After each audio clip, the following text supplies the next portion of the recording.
The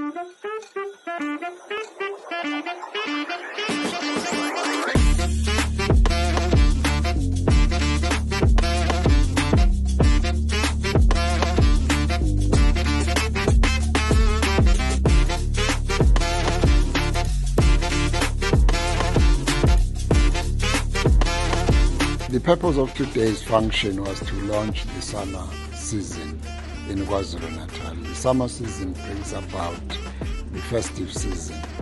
It is a season that brings tourists into our beautiful province of KwaZulu-Natal.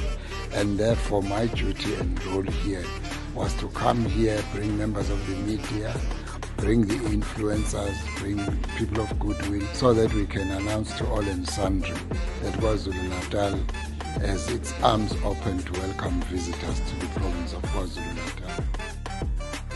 We've just had an interesting day today. We are launching KZN's summer campaign with MEC Umfundisi Zondi. We are so excited to be launching this. As Umgeni Local Municipality, we've positioned ourselves as a premier destination route.